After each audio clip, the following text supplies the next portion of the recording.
Hello friends, welcome to Bose on reality. ये tutorial मैंने design किया है डार्ट प्रोग्रामिंग लैंग्वेज से रिलेटेड। सो अगर आपको किसी और बेसिक प्रोग्रामिंग लैंग्वेज की नॉलेज है like Java, Python, C plus plus, Node JS, तो फिर आपके लिए ये काफ़ी हेल्पफुल होगा। एंड आइदर अगर आप बिगनर हैं प्रोग्रामिंग की फील्ड में, आप इस बैकग्राउंड से नहीं हैं, तब भी आपको कोई प्रॉब्लम नहीं होगी, आप इजीली सीख सकते हैं dart programming language. So start करते हैं। What is dart? So dart एक प्रोग्रामिंग लैंग्वेज है जिसको गूगल ने डेवलप किया है। ये एक ऑब्जेक्ट ओरिएंटेड लैंग्वेज है जिसके बारे में हम लेटर अगले ट्यूटोरियल में समझेंगे। बाकी अगर आपको पुरानी किसी लैंग्वेज का लाइक जावा, सी प्लस प्लस इनकी नॉलेज है तो आपको आइडिया होगा कि ऑब्जेक्ट ओरिएंटेड लैंग्वेज क्या है, जिनमें इनहेरिटेंस, एब्स्ट्रैक्शंस ये चीज़ें परफॉर्म कर सकते हैं। सो अभी बिगनर्स के अकॉर्डिंग हम चलते हैं। तो सबसे पहले समझ लें कि डार्ट ये जो प्रोग्रामिंग लैंग्वेज है, इससे हम नेटिव एप्लीकेशंस बना सकते हैं। सो नेटिव एप्लीकेशंस वो होते हैं जो iOS, Android, web based app, इन तीनों का हमको सपोज एक ही बैकएंड क्रिएट करना है, उस सेम बैकएंड से हम तीनों एप्लीकेशंस चला लें। तो यहाँ पर डार्ट प्रोग्रामिंग यूज़ करके हम इसको चला सकते हैं और ये इसके लिए सबसे बेस्ट लैंग्वेज है और बहुत इजी टू लर्न है। सो आपको कोई प्रॉब्लम नहीं होगी अगर आप बिगिनर हैं तो भी। चलिए स्टार्ट करते हैं। तो इसके पहले कि हम डार्ट प्रोग्रामिंग लैंग्वेज के सिंटैक्स, डेटा टाइप्स ये चीज़ें लर्न करें, तो सबसे पहले हम साथ में प्रैक्टिकल भी चलते हैं। तो अब उसके लिए आपको कोई कॉम्प्लेक्स इंस्टॉलेशन नहीं करना है। आप सिंपल dartpad.dev अपने वेब ब्राउज़र में जाकर सर्च करें और इस एड्रेस से आपको क्या है कि एक पूरा सिमुलेटर मिल जाएगा एक टाइप से, जहाँ पर आप डार्ट का प्रोग्राम डायरेक्ट लिखेंगे और वहीं आपको आउटपुट दिख जाएगा। कोई एरर होगी तो वो शो हो जाएगी, तो साथ के साथ आपको लर्न करने में काफ़ी ईजी पड़ेगा। तो जैसा कि बिफोर हम इसके सिंटैक्स पढ़ें, तो बिगनर्स के लिए बता देता हूँ कि डार्ट का कोई भी प्रोग्राम जो है वो हमारे एक मेन फंक्शन के अंदर रन होता है। जैसे कि यहाँ पर लिखा है मेन, और जो दो करली ब्रैकेट्स लगे हैं उसके अंदर हम अपना पूरा कोड लिखते हैं। तो सबसे पहले हमारा जो कंपाइलर है वो मेन के पास जाता है और उसके बाद मेन लाइन में रीड करने के बाद वो मेन के अंदर जाता है और लाइन बाय लाइन एक एक कोड को कंपाइल करता है और फिर एग्जीक्यूशन होता है। सिमिलरली मैंने नीचे जैसे शो किया है कि प्रिंट एक फंक्शन है, तो प्रिंट मेन के अंदर ही कॉल होगा, अंदर ही हम प्रिंट कराएंगे सपोज कोई चीज़ है, कोई स्ट्रिंग या फिर नंबर, कोई भी चीज़ जो आगे भी मैं दिखाऊंगा आपको प्रिंट करके। बट एक चीज़ बहुत नेसेसरी है कि डार्ट प्रोग्रामिंग में जब हम कोई भी स्टेटमेंट लिखते हैं, जैसे कि प्रिंट स्टेटमेंट लिखा, तो ये जब बंद होगा तो इसके एंड में हमको एक सेमी कॉलन लगाना है, अदरवाइज आपको एरर शो होगी। तो सबसे पहले हमको हमारा मेन है, मेन के अंदर में हमारा कोड लिखा जाएगा जिसको हम लाइन ऑफ स्टेटमेंट्स कहते हैं। अभी हम उसको लाइन बाय लाइन सीखेंगे कि कैसे कोड लिखा जाता है। और सबसे ध्यान रहे कि सेमी कॉलन यूज़ करना है किसी एक स्टेटमेंट को ख़त्म करने पर। जैसा कि हम यहाँ देख सकते हैं कि ये हमारे सामने डार्ट पैड खुला हुआ है। आप अपने वेब ब्राउज़र में इसको ऐसे खोल सकते हैं। इसमें ये जो लेफ़्ट पोर्शन है, जहाँ ये मेन फंक्शन मैंने लिखा हुआ है, मेन के अंदर हम अपना कोड लिखेंगे। तो ये जो लेफ़्ट पोर्शन है, लेफ़्ट स्क्रीन, यहाँ पर हम अपना पूरा कोड लिखेंगे। राइट में ये जो कंसोल है, कंसोल में क्या है कि आपको आपका आउटपुट दिखेगा। नीचे डॉक्यूमेंटेशन है, तो डॉक्यूमेंटेशन से क्या है कि सपोज़ आप कोड लिख रहे हैं तो आपको एडिशनल कोई ना कोई, आपको ऐसे एक्नॉलेज के लिए कोई ना कोई फंक्शन या फिर डेटा टाइप उससे रिलेटेड आपको डिटेल्स यहाँ डॉक्यूमेंटेशन दिखती रहेगी। तो अब क्या है कि आपको जैसे यहाँ आपने एक कोड लिखा, इसको रन करना है, तो आप ये सिंपल आप रन बटन पे क्लिक करेंगे और आपको कंसोल में आपको आपका आउटपुट दिख जाएगा। तो चलिए शुरू करते हैं। सबसे पहले हम देखेंगे कि लेफ़्ट में मैंने अपना कोड लिखा है। इसमें मैंने सिंपली प्रिंट कराया है एक स्टेटमेंट।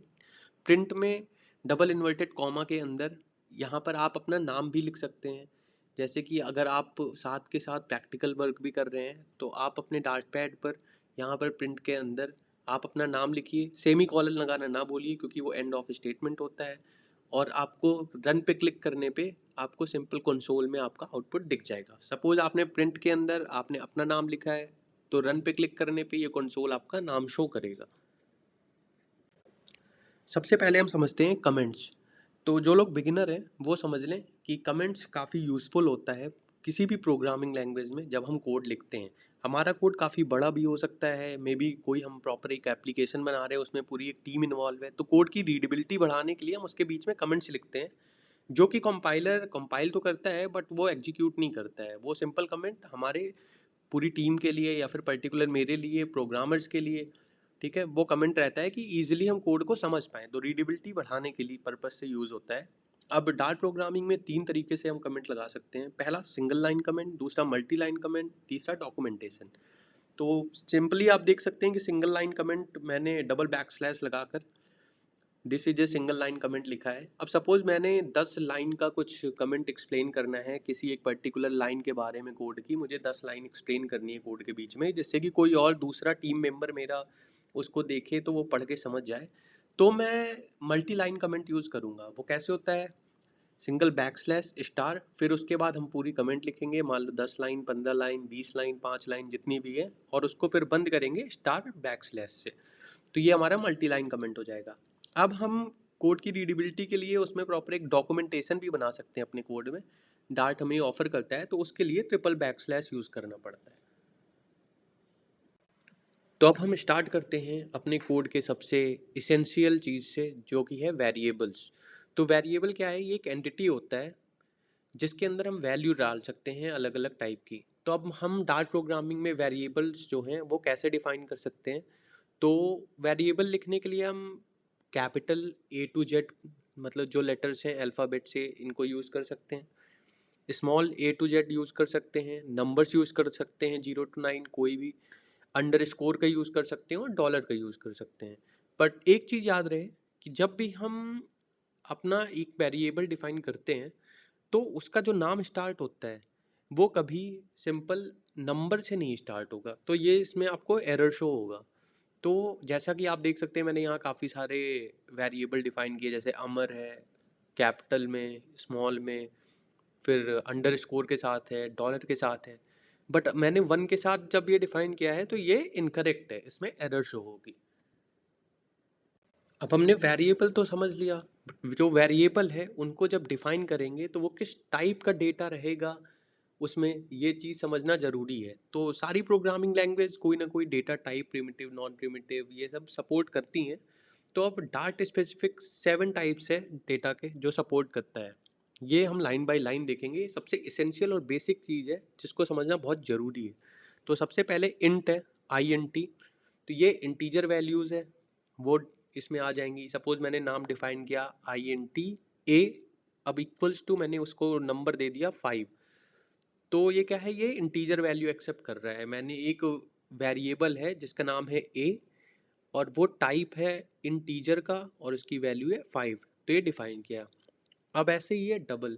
तो डबल में क्या है कि हमें सपोज हमारी वैल्यू है 5.670, तो ये डेसिमल वैल्यूज जो हैं इसको हम डबल के थ्रू डिफाइन करते हैं। अब हमें कोई नाम सपोज अपना डिफाइन करना है, अमर, जो, डो, कोई भी नाम हमें डिफाइन करना है तो वो फॉल होता है स्ट्रिंग के अंदर में।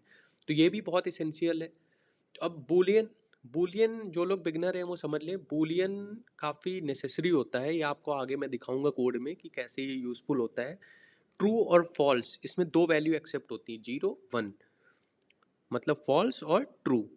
तो सपोज आप कोई जेंडर है, आपको उसमें सपोज आपको एक्सेप्ट करना है सिर्फ फीमेल, तो आपने if female equals to false कर दिया, तो फिर वो वैल्यू यहाँ पर बूलियन के थ्रू ही डिफाइन होगी। और बूलियन जब हम अपने डार्ट प्रोग्रामिंग लैंग्वेज में डिफाइन करते हैं तो बूल कीवर्ड से करते हैं, BOOL। ऐसे ही है लिस्ट, जैसे कि एरे होता है, अगर आपको नॉलेज हो दूसरी प्रोग्रामिंग लैंग्वेज की, तो एरे की तरह लिस्ट है, वो ऑर्डर्ड कलेक्शन ऑफ ऑब्जेक्ट है। तो इसमें क्या है, अभी हम आगे आपको दिखाएंगे कि लिस्ट कैसे डिफाइन होता है। इसमें क्या है कि हम पूरा एक कलेक्शन डिफाइन कर सकते हैं। सपोज आपको अपनी पूरी क्लास में सारे स्टूडेंट्स का नाम डिफाइन करना है तो आप सिंपली लिस्ट का यूज़ करिए। अब आता है मैप। मैप में हम की वैल्यू पेयर्स प्रोवाइड करते हैं। ये भी कलेक्शन ऑफ ऑब्जेक्ट है बट इसमें की वैल्यू पेयर होता है। जैसे कि मैप के अंदर हम अपना नाम डिफाइन कर दें, नाम के आगे नाम शो कर दें, और उसमें रोल नंबर है तो रोल नंबर की हो गया, उसमें रोल नंबर की वैल्यू है 45 तो वो वैल्यू होगी 45। अब है लास्ट डायनामिक।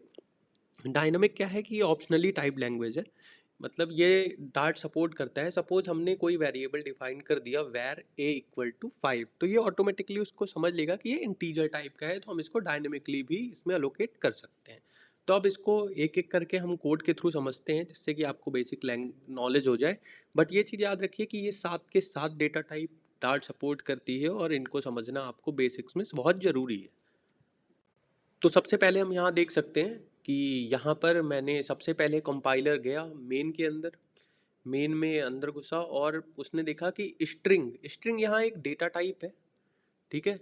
अब स्ट्रिंग डेटा टाइप है मतलब कि वो स्ट्रिंग वैल्यू मतलब कैरेक्टर्स जो है वो एक्सेप्ट कर सकता है। तो अब इसमें जो वेरिएबल है वो है नेम, तो स्ट्रिंग डेटा टाइप हो गया और नेम वेरिएबल हो गया। अब इसकी हमने वैल्यू दी है boson reality dart tutorials.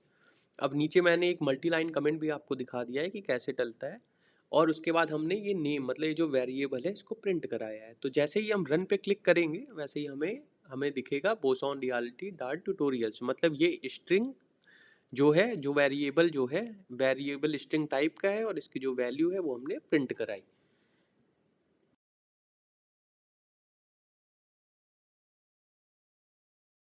Channel को लाइक करना, सब्सक्राइब करना और अपने दोस्तों के साथ शेयर करना ना भूलें। साथ में आप कोई भी अगर आपको क्वेरी है तो आप कमेंट बॉक्स में मुझे बता सकते हैं। Thank you.